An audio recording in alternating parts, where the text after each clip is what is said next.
No vídeo de hoje, eu vou explicar um dos artigos mais importantes para quem trabalha com cobrança judicial. É o artigo 783 do Código de Processo Civil. Ele trata da dívida certa, líquida e exigível, que é a base para entender quando uma execução pode ser proposta. Meu nome é Felipe Gomes, sou advogado empresarialista e nesse canal ensino direito empresarial de forma prática para ajudar empresários, sócios, advogados e estudantes a entenderem melhor a estrutura jurídica das empresas. Muitos credores acreditam que basta exigir uma dívida para entrar com a execução. Mas a execução não funciona apenas com a ideia de que alguém deve. Ele exige um grau maior de organização documental.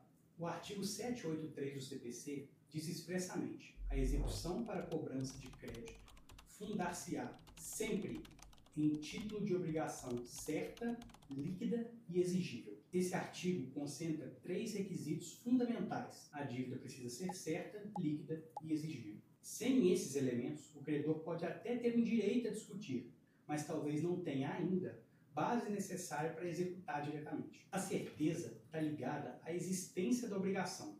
O documento precisa demonstrar quem deve, a quem deve e qual é a origem daquela dívida. Se há alguma dúvida relevante sobre a existência do crédito, a execução pode ser contestada. A liquidez está ligada ao valor. Uma dívida líquida é aquela cujo valor está determinado ou pode ser apurado a partir do próprio título e dos critérios nele previstos. O credor não pode executar uma quantia sem demonstrar quando chegou naquele número. A exigibilidade está ligada ao vencimento. A dívida precisa estar vencida ou já em condição de ser cobrada.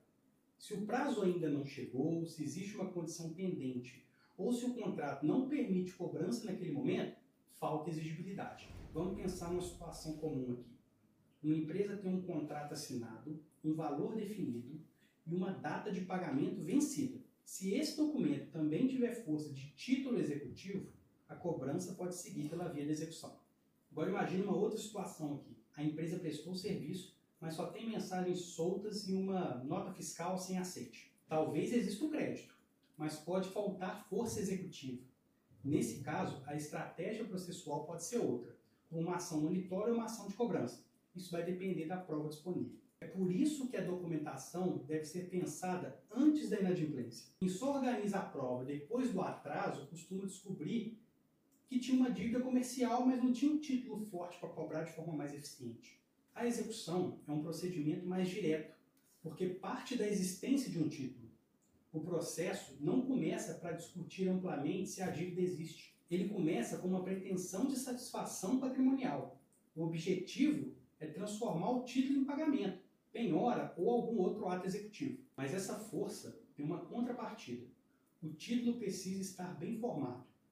Se o credor executa uma dívida incerta, com cálculo confuso ou vencimento duvidoso, ele abre espaço para uma defesa do devedor, alegação de excesso, discussão sobre inexigibilidade ou questionamento do próprio título. Na análise técnica, antes de propor a execução, é preciso conferir três pontos. Se a dívida existe documentalmente, se o valor está determinado, determinável e se a obrigação já pode ser cobrada. Esse filtro evita que a pressa prejudique a estratégia. O artigo 783 do CPC também ajuda o empresário a entender a importância do contrato. Um documento não serve apenas para registrar uma relação comercial.